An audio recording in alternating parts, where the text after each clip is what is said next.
What is plot? Here's a quick and simple definition.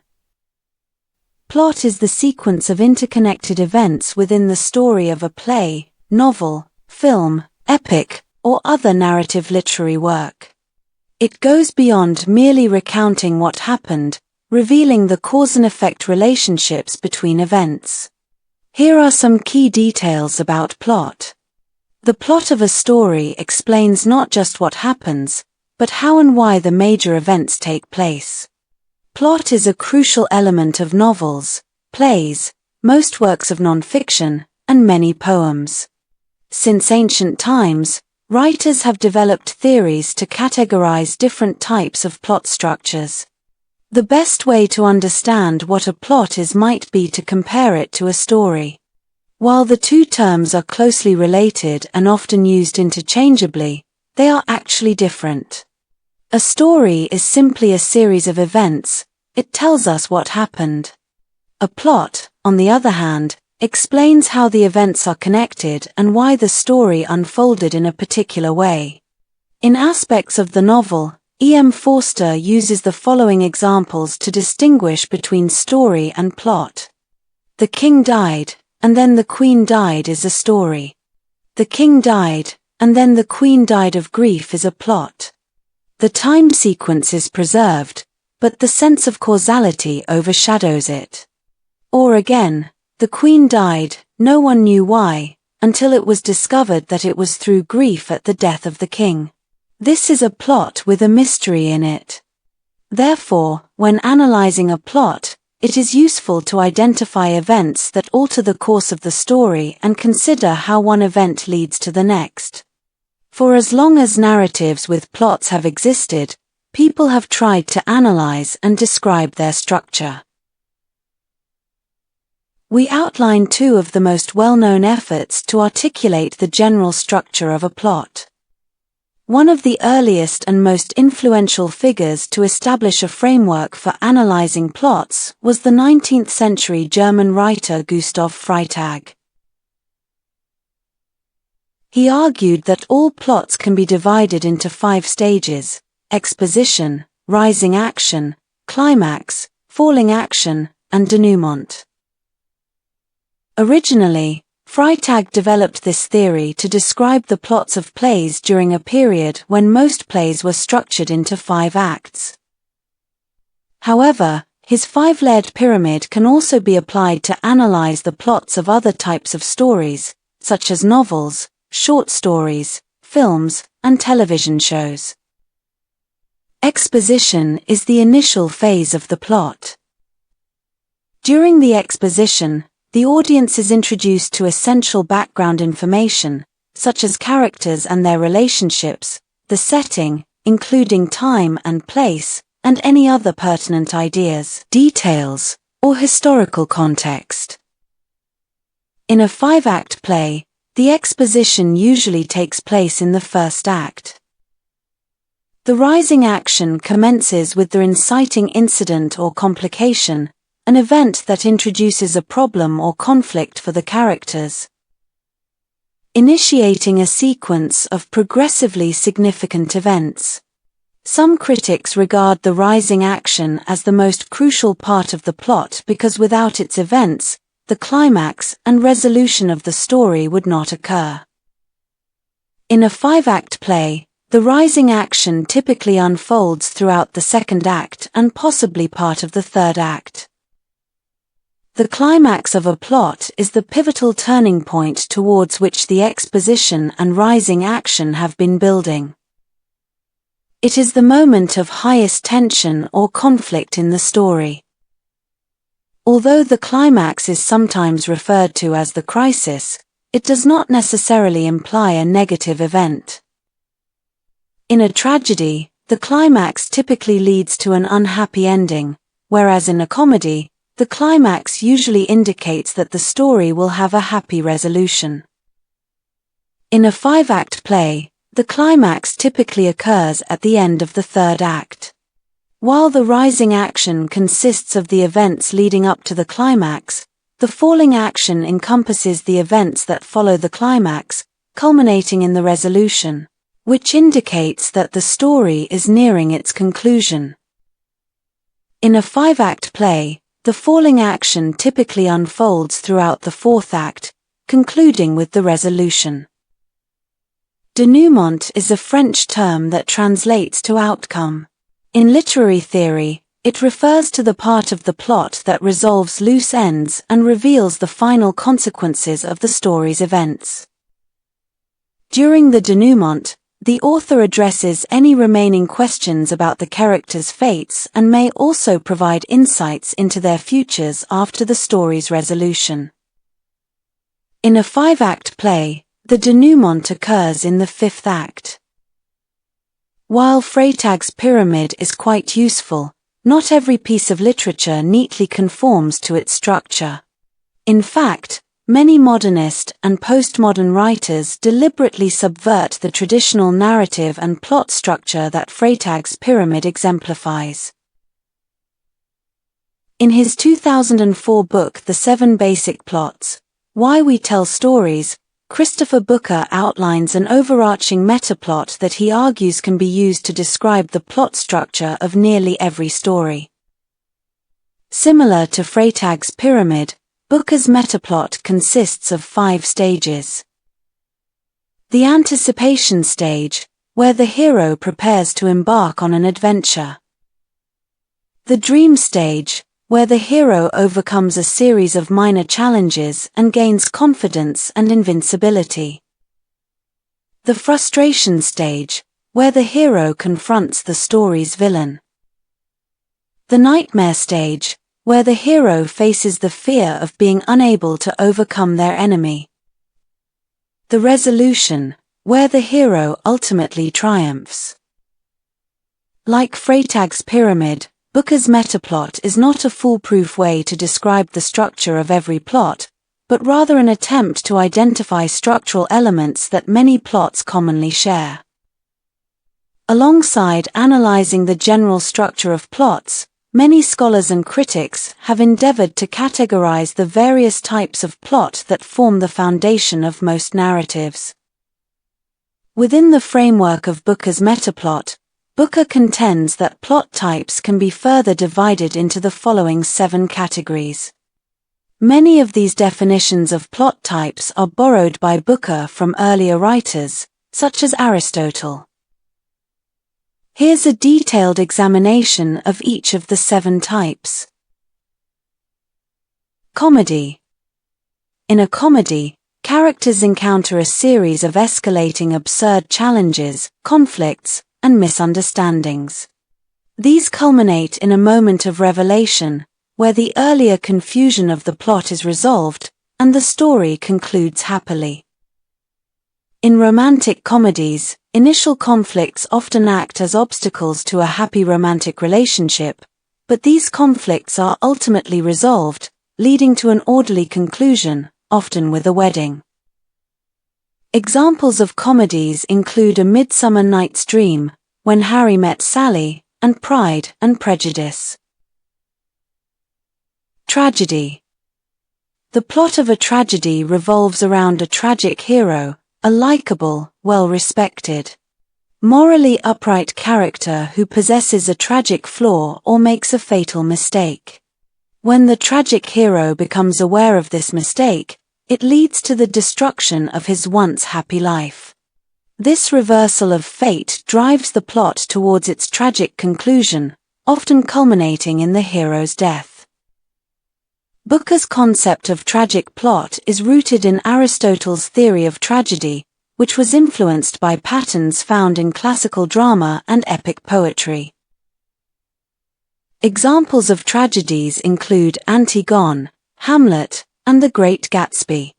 Rebirth. In narratives featuring a rebirth plot, one character is either literally or metaphorically ensnared by a dark force, enchantment, or personal flaw. Through an act of love, another character aids the imprisoned individual in overcoming this dark force, enchantment, or flaw. Many rebirth stories allude to figures like Jesus Christ or other religious icons who sacrificed themselves and were subsequently resurrected. Examples of stories with rebirth plots include Beauty and the Beast, The Snow Queen, and A Christmas Carol. Overcoming the monster, the protagonist embarks on a quest to confront and defeat an evil force, aiming to protect their loved ones or society at large. The monster in these stories can be either literal or metaphorical. For instance, in ancient Greek mythology, Perseus battles the monster Medusa, while in the television show Good Girls Revolt, a group of women files a lawsuit to challenge discriminatory policies in their workplace. Both examples illustrate the overcoming the monster plot, a theme also evident in the epic poem Beowulf. Rags to riches. In this type of plot, a disadvantaged individual comes close to achieving success and wealth, only to appear to lose everything before finally attaining the happy life they deserve. Classic rags to riches stories include Cinderella and Oliver Twist, while movies such as Slumdog Millionaire and Joy also follow this plot structure. The quest. In a quest narrative, a hero sets out to achieve a specific task, often with the aid of a group of companions. The objective is typically the search for an object endowed with supernatural powers, although this is not always the case. Throughout the journey, the hero and their companions face challenges together, but ultimately, the hero must complete the final stage of the quest alone. One of the oldest examples of a quest story is the Celtic myth The Fisher King and the Holy Grail. Monty Python and the Holy Grail is a satire that follows this classic plot structure, while Heart of Darkness also plays with the quest model, ending not with the discovery of treasure or enlightenment, but with emptiness and disillusionment. Voyage and return. In a voyage and return plot, the hero embarks on a literal journey to an unfamiliar place where they encounter a series of challenges. After overcoming these challenges, they return home with wisdom and experience that enable them to live a happier life. Examples of stories that follow the voyage and return plot include The Odyssey, Alice's Adventures in Wonderland, Chronicles of Narnia, and Eat, Pray, Love. The hero's journey. The hero's journey is an attempt to describe a narrative archetype, or a common plot type with specific details and structure. This plot follows a protagonist's journey from the known to the unknown and back to the known world again. The journey can be literal, as in the Lord of the Rings trilogy, or metaphorical. Regardless, the protagonist is a changed person by the end of the story. The hero's journey structure was first popularized by Joseph Campbell's 1949 book The Hero with 1,000 Faces. Later, theorists David Adams Leeming, Phil Cousineau, and Christopher Vogler developed their own versions of this structure.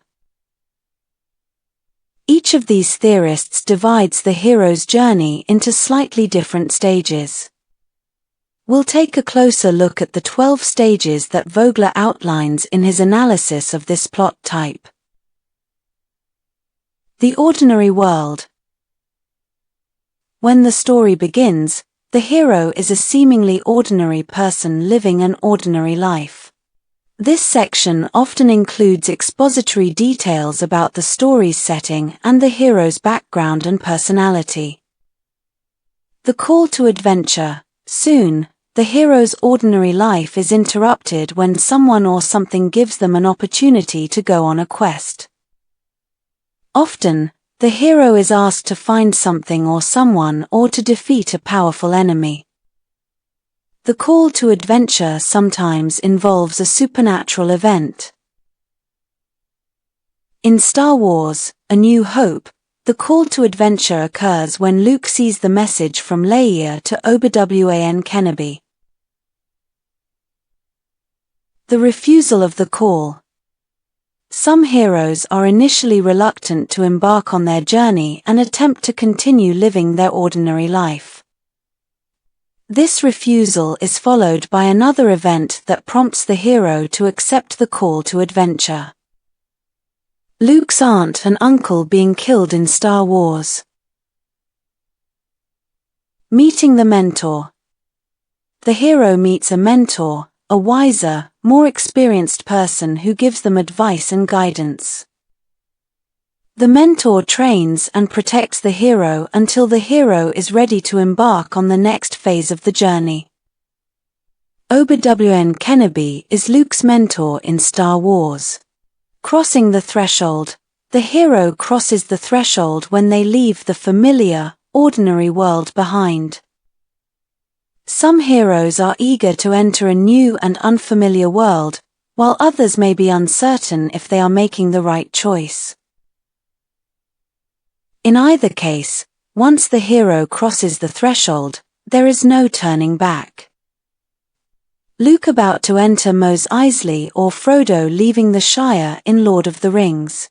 Tests, allies, and enemies. As the hero continues on their journey, they face a series of increasingly difficult tests or challenges. Along the way, they acquire friends who help them overcome these challenges and enemies who attempt to thwart their quest. These challenges help the reader develop a better sense of the hero's strengths and weaknesses and help the hero become wiser and more experienced. This phase is part of the rising action. Approach to the innermost cave. At this stage, the hero prepares to face the greatest challenge of the journey, which lies within the innermost cave. In some stories, the hero must literally enter an isolated and dangerous place and do battle with an evil force. In others, the hero must confront a fear or face an internal conflict, or both. The approach to the innermost cave is a second threshold, a moment when the hero faces their doubts and fears and decides to continue on the quest. Think of Frodo entering Mordor or Harry Potter entering the Forbidden Forest to confront Lord Voldemort. The ordeal. The ordeal is the greatest challenge that the hero faces. It may take the form of a battle or a physically dangerous task, or it may represent a moral or personal crisis that threatens to destroy the hero. Earlier, during the tests, allies, and enemies phase, the hero might have overcome challenges with the help of friends, but the hero must face the ordeal alone. The outcome of the ordeal often determines the fate of the hero's loved ones, society, or the world itself. In many stories, the ordeal involves a literal or metaphorical resurrection, where the hero dies or has a near-death experience and is reborn with new knowledge or abilities. This constitutes the climax of the story. Reward. After surviving the ordeal, the hero receives a reward of some kind. Depending on the story, it may come in the form of new wisdom and personal strengths, the love of a romantic interest, a supernatural power, or a physical prize. The hero takes the reward or rewards with them as they return to the ordinary world. The road back. The hero begins to make their way home, either by retracing their steps or with the aid of supernatural powers. They may face a few minor challenges or setbacks along the way. This phase is part of the falling action. The resurrection. The hero faces one final challenge in which they must use all the powers and knowledge they have gained throughout their journey. When the hero triumphs, their rebirth is completed, and their new identity is affirmed. This phase is not present in all versions of the hero's journey. Return with the elixir. the hero re-enters the ordinary world, where they find that they have changed, and perhaps their home has changed too. Among the things they bring with them when they return is an elixir, or something that will transform their ordinary life for the better. The elixir could be a literal potion or gift, or it may take the form of the hero's newfound perspective on life. The hero now possesses love, forgiveness, knowledge, or another quality that will help them build a better life. Other genre-specific plots. Beyond the plot types mentioned earlier, the hero's journey and Booker's 7 basic plots, there are several common plot types worth noting.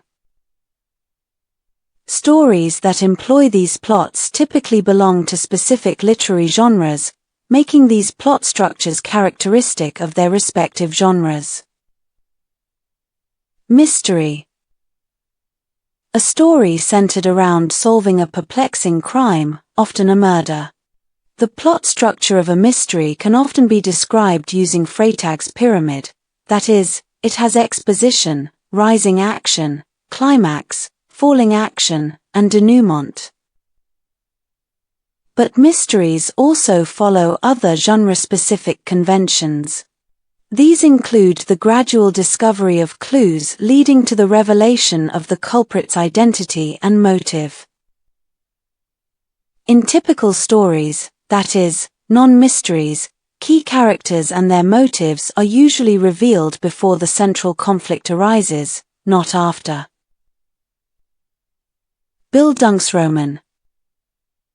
A story that portrays a young protagonist's journey from childhood to adulthood, or from immaturity to maturity, focusing on the trials and misfortunes that influence their growth. The term coming-of-age novel is sometimes used interchangeably with Bildungsroman. While this is often accurate, Bildungsroman suggests a specific and well-defined literary tradition that follows certain genre-specific conventions. Example, the protagonist often leaves home, falls in love, and squanders their fortune. The climax of a Bildungsroman typically coincides with the protagonist reaching maturity. Other attempts to classify plot types. In addition to Freytag, Booker, and Campbell, many other theorists and literary critics have created systems for classifying different kinds of plot structures. Among the best known are William Foster Harris, who outlined 3 archetypal plot structures in the Basic Patterns of Plot. Ronald R. Tobias, who wrote a book claiming there are 20 master plots.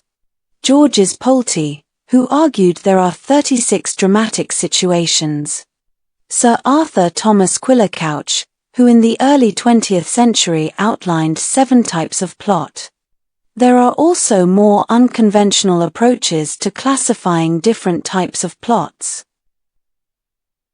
In 1965, the University of Chicago rejected Kurt Vonnegut's college thesis, which claimed that folk tales and fairy tales shared common structures, or shapes, including man in a hole, boy gets girl, and Cinderella.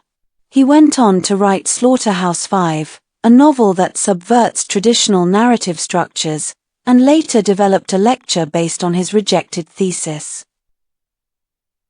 2 recent studies, led by University of Nebraska professor Matthew Jokas and researchers at the University of Adelaide and the University of Vermont, respectively, used machine learning to analyze the plot structures and emotional ups and downs of stories. Both projects concluded that there are 6 types of stories.